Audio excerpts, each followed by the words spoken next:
Hello learners, इस video से हम लोग बात शुरू करेंगे थियोरीज ऑफ लीडरशिप की। लीडरशिप जैसा हम लोग ऑलरेडी स्टडी कर रहे हैं, अपने आप में बहुत एक फैसिनेटिंग फील्ड है और तरह तरह की theories over the period of the time evolve होती रही है। और हम आने वाले वीडियोस में एक एक करके इन थ्योरीज को समझने की, जो पॉपुलर थ्योरीज है लीडरशिप की, उनको समझने की कोशिश करेंगे। Will start with behavioural theories. अब ये थ्योरी को मैं आपको विस्तार में समझाना शुरू करूं, उससे पहले इसका इतिहास हमें समझना बहुत जरूरी है, because then you will get a context के कहां पे ये चीज की हमारे को जरूरत पड़नी शुरू हुई। क्योंकि 1940 से पहले ऐसा नहीं है कि लीडरशिप इस दुनिया में नहीं थी। Leadership was always there. Even पहले भी हमारे किंग्स एंड क्वींस या मेडिवल टाइम्स की भी हम जब बातें करते हैं, या डार्क एजेस, ब्रॉन्ज एजेस, इन सब की भी बात करते हैं, तो we have always heard of various leaders. चाहे वो चंगेज खान हो, चाहे वो अलेक्जेंडर द ग्रेट हो, चाहे वो सम्राट अशोक हो। हम लोगों ने काफी लीडर्स की बात सुनी है जिन्होंने अपने देश को, अपने ट्राइब को, अपने किंगडम को बहुत अच्छे से लीड किया हुआ है। तो leadership was always there, but एक स्ट्रक्चर्ड थ्योरी फॉर्म के अंदर लीडरशिप कभी भी हमारे सामने नहीं आया था। 1940s के अंदर लाइक द बिहेवियरल थ्योरीज या लीडरशिप को एक प्रॉपर थ्योरी का स्ट्रक्चर देना, मैनेजमेंट थ्योरी का स्ट्रक्चर देना, ये शुरू हुआ था 1940s में, and this was continued through early 60s। तो ऐसा क्या हुआ था 1940s में विच ट्रिगर्ड कि हम इन लीडरशिप स्टाइल्स को स्टडी करें? तो इसीलिए मेरे को इसके बारे में बात करना बहुत अच्छा लगता है।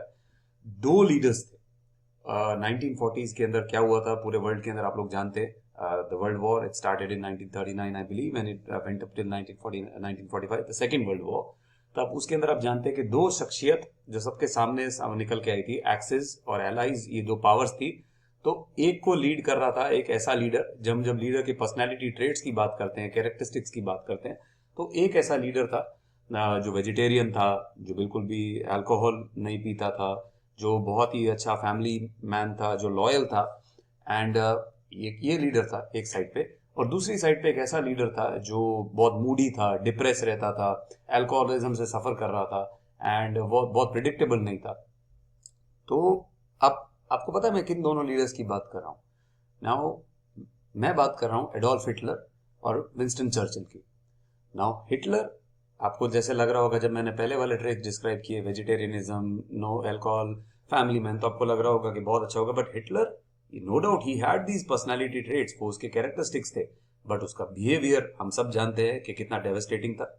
सिमिलरली विंस्टन चर्चिल, जिन्होंने एलाइड फोर्सेस को लीड किया वर्ल्ड वॉर के टाइम पे, no doubt he was moody, depressive, alcoholic, काफी he was dealing with a lot of personal challenges which has been very historically documented, but he led Britain through very bravely through the world war. उनका जो behaviour था that was fascinating, and जिसके कारण allied forces they crushed axis forces, and Britain and other allied forces like US, इन लोगों ने world war 2 जीती।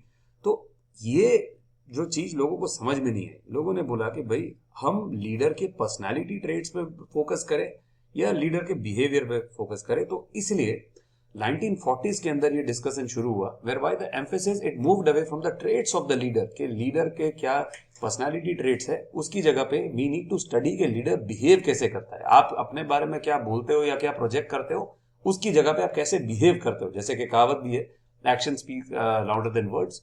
तो वो इस थ्योरी के अंदर निकलना, बिहेवियरल थ्योरीज तब उस टाइम पे डेवलप होनी शुरू हुई थी। Now actual leader behaviors instead of the personality traits, they became the main focus. We started focusing, let us study the behavior of the leaders, what they do, rather than looking at how they carry themselves. And we also wanted to determine how various kind of specific behavior affected the performance and satisfaction of the followers. के leader एक particular तरीके से behave करता है तो उसका उसके performance, उसके जो फॉलोअर्स है उनके परफॉर्मेंस लेवल के ऊपर और सेटिस्फेक्शन लेवल के ऊपर कितना फर्क आता है। तो this was studied in behavioural theories. Now there are two main important behavioural theories जो साइमल्टेनियसली साइड बाय साइड चल रही थी। इंटरेस्टिंगली ऐसा नहीं था कि कोई कोऑर्डिनेशन था, बट ओहायो स्टेट भी उस समय यही स्टडी कर रहा था, इन यूनिवर्सिटी ऑफ मिशिगन, दोनों अमेरिकन यूनिवर्सिटीज है, दोनों यूनिवर्सिटीज एक ही टॉपिक पे साथ में स्टडी कर रहे थे। And these were two crucial and landmark stories जिन्होंने बिहेवियरल थ्योरीज का हमारे को कंपाइल करके दिया। तो let us first of all look at Ohio State University studies. Now again, जैसा मैंने कहा, this started shortly after the Second World War. Main objective वो था कि लीडरशिप के मेजर डायमेंशंस क्या होते हैं, कि व्हाट आर द 4 और 5 और 6 और 7 XYZ, कितने डायमेंशंस, कितने पैमानों पे लीडरशिप काम करती है, एंड सेकेंड ऑब्जेक्टिव ये था टू इन्वेस्टिगेट एक लीडर का जो बिहेवियर होता है उसका एम्प्लॉय के परफॉर्मेंस और सेटिस्फैक्शन पे क्या निकल के आता है। तो दो मेजर डायमेंशंस इस थ्योरी ने आइडेंटिफाई किए। One is initiating structure.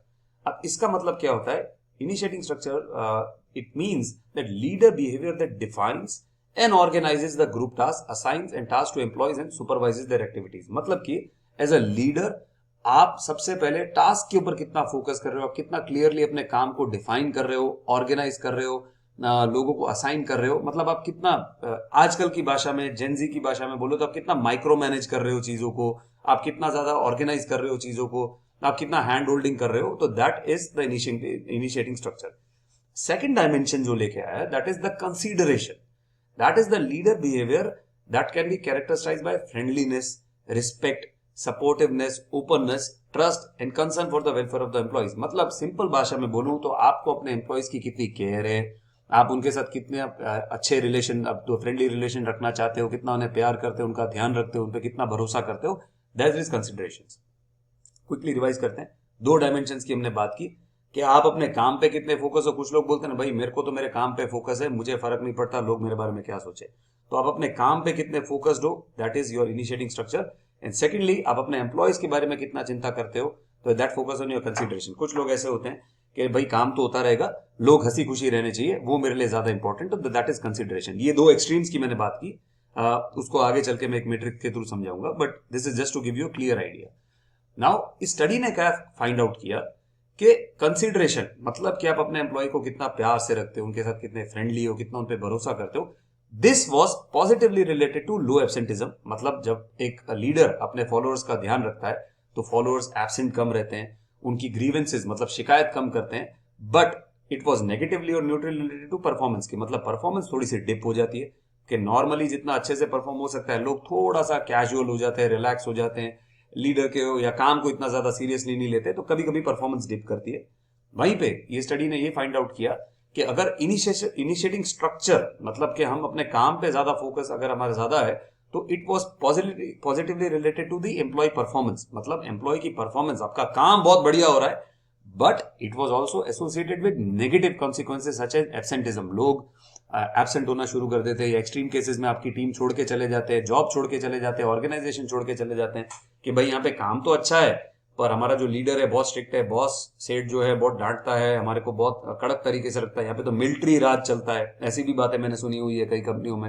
And complains बहुत होती है, शिकायतें बहुत होती है कि सर हमारे साथ बदसलूकी की जा रही है, डिसरिस्पेक्ट हो रहा है। तो ये अगेन सेकेंड एक्सट्रीम है। Now ideally as a leader हम भी यही चाहते हैं कि व्हेन बोथ कंसीडरेशन मतलब अपने एम्प्लॉयज का ध्यान रखे और काम पे भी फोकस करे, that means the structure were high, performance and satisfaction tended to be high, but in some cases high productivity was accompanied by absenteeism and grievances के। मतलब कुछ केसेस में ऐसा भी देखा गया कि भाई प्रोडक्टिविटी तो अच्छी हो रही है बट फिर भी लोग एब्सेंट हो रहे हैं, शिकायतें कर रहे हैं। तो आइडियली हम ये चाहते हैं कि दोनों चीजें साथ में चले, but it is not very easier said and done. तो ओहायो स्टेट ने इन जो डायमेंशंस को, ये टू डायमेंशंस को एक मैट्रिक्स के अंदर 2x2 के मैट्रिक्स के अंदर इसको डाला और इसको हमारे सामने प्रेजेंट किया, जहां पे ये समझाया गया कि किस तरह की डिफरेंट लीडरशिप स्टाइल्स निकल के आती है, किस तरह के डिफरेंट लीडर्स निकल के आते हैं depending on how they focus on the task and how they focused on their followers. तो let us see first of all, अगर कोई ऐसा लीडर है कि जो अपने टास्क के ऊपर बहुत फोकस करता है, इज वेरी कंसर्न कि भाई मेरा टास्क हो जाना चाहिए, एकदम माइक्रो मैनेज कर रहे हैं, क्लियर कट डिफाइन कर रहे हैं कि ये टास्क होगा, इसको ऐसे परफॉर्म किया जाएगा, यू कैन नॉट डिविएट, थोड़ा सा भी डिविएशन टॉलरेट नहीं करेगा, and they do not care about their followers, they do not care about their subordinate behaviour, तो such a leader will be an autocratic leader. अब कुछ सिचुएशन के अंदर ऑटोक्रेटिक लीडर्स की जरूरत पड़ती है, will talk about that later. फिर अगर कोई ऐसा लीडर होगा कि जो बहुत टास्क के ऊपर बहुत हाई लाइक हमें काम तो करना ही करना है बट हमारे को सबसे रिलेशन भी बना के रखनी है, तो such a leader will be a democratic leader, जहां पे सब लोगों की राय लेके साथ में चलने की कोशिश करेंगे ऐसे leader. They will try to involve everybody involve in the decision making process, so the things get a little slower but everybody is happy and काम भी निकल जाता है।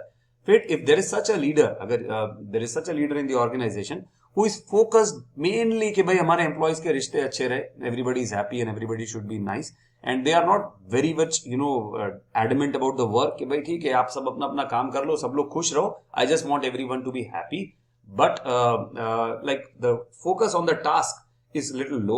In that case, such a leader will be more human relations leader. They will be focused more on maintaining good human relations, and इनका style को HR style बोला जाता है.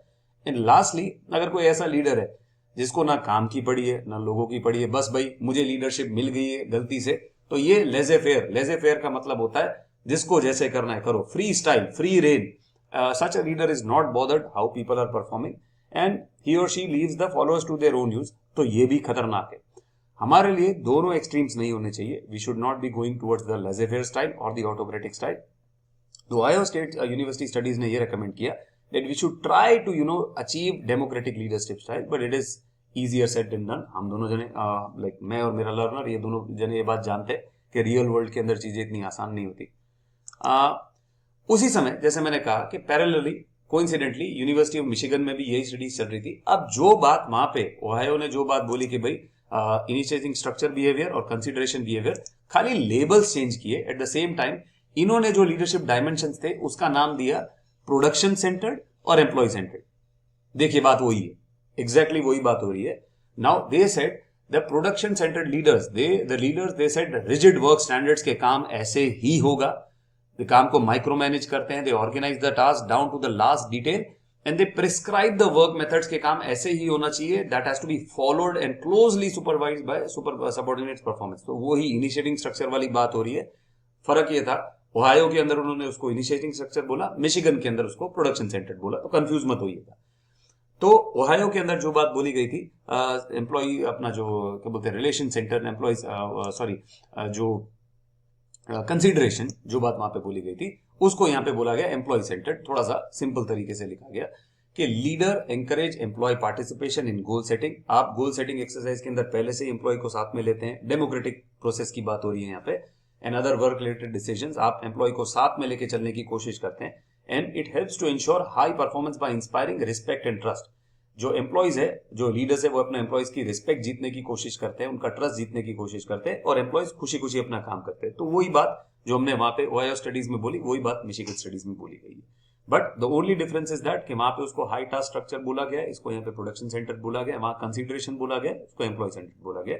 बट आई होप आपको समझ में आ गया होगा. क्वाड्रेंट भी ऐसे ही चलेगा. यहाँ पे आप बोल सकते हो कि भाई इट इज टास्क सेंटर्ड, और यहाँ पे आप बोल सकते हो एम्प्लॉय सेंटर्ड. एंड वही बात है कि भाई अगर आप अपने एम्प्लॉयज पे ज्यादा फोकस कर रहे हैं और काम पे कम फोकस कर रहे हैं तो you will be human relations. अगर काम पे ज्यादा फोकस कर रहे हैं, एम्प्लॉय पे कम फोकस कर रहे हैं, तो यू विल बी डिक्टेटोरियल और ऑटोक्रेटिक. ठीक है, तो वही बात यहाँ पे कही गई. अब क्विकली इस थ्योरी का एप्रिसिएशन देख लेते हैं, इन दोनों थ्योरीज का, जो बिहेवियरल थ्योरीज है. नाउ फर्स्ट ऑफ ऑल, जैसे कि मैंने कहा, the focus on off these theories was on what leaders did. इससे पहले जितनी भी लीडरशिप स्टडी की जाते थे ना, हम लीडर के कैरेक्टरिस्टिक्स पढ़ते थे. भाई अलेक्जेंडर ऐसे दिखते थे, उनका स्वभाव ऐसा था, चंगेज खान ऐसे दिखते थे, सम्राट अशोक ऐसे थे, हम शिवाजी ऐसे थे. हम उनके कैरेक्टरिस्टिक्स की बात करते थे, हम ये बात नहीं करते थे कि वो क्या करते थे. तो this was the first time when the focus was on what leaders did. वो अपने काम को कैसे डेलीगेट करते थे अपने सबऑर्डिनेट्स और अपने फॉलोअर्स के ऊपर, तो वहां पे ये फोकस भी करना किया. How did they communicate and try to motivate their subordinates, वो स्टडी करने की कोशिश की. And finally how did they carry out the task. So the theories underline that the behaviors can be learned and individual trained in appropriate leadership. इससे पहले क्या होता था, ये माना जाता था कि लीडर पैदा होता है, लीडरशिप सिखाई नहीं जाती, ऐसा मानते थे. तभी राजा जो होते थे वो ब्लड लाइन से आते थे कि भाई राजा का बेटा राजा बनेगा, कि आप ये आपको दिव्य शक्तियां मिलती है, ये आप सिखा नहीं सकते हो. This was the first time जहां पे एक लिटरेचर के अंदर बात बोली गई कि अगर आप लीडरशिप बिहेवियर सिखा सको तो किसी भी व्यक्ति को आप लीडर बना सकते हो, जो आजकल हम लोग मानते हैं, whereby we say anybody can be a leader if they are taught right nicely. Finally इसका जो क्रिटिसिज्म है इस थ्योरी का, that it could not successfully identify consistent relation between leadership behaviour and group performance. कई बार ऐसा देखा गया है कि leader tries to behave in a very nice manner but फिर भी ग्रुप परफॉर्म नहीं कर पाता है. Sometimes general statements could not be made because results would very. कि भाई ठीक है, आप एक सिचुएशन के अंदर आप देखते हो कि वो लीडर और वो स्टाइल काम कर रहा है, बट हर एक सिचुएशन के अंदर it is not working out.